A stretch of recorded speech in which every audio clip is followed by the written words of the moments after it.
Ayan, nilalabas na nila yung mga bulatin nila sa katawan. So ito, may nagsuka na yan. Bulati ito nilabas. Ayan. Tapeworm. Ayan, ganyan ka-effective yung rock dab astig. Ayan, na-available sa ating yellow basket. Available yan ha. Ayan o. Oh, di ba?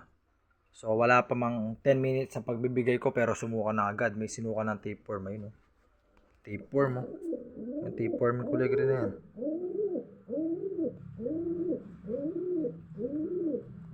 Ayan. So available yung ating pampurga mga kalapatid sa yellow basket ha.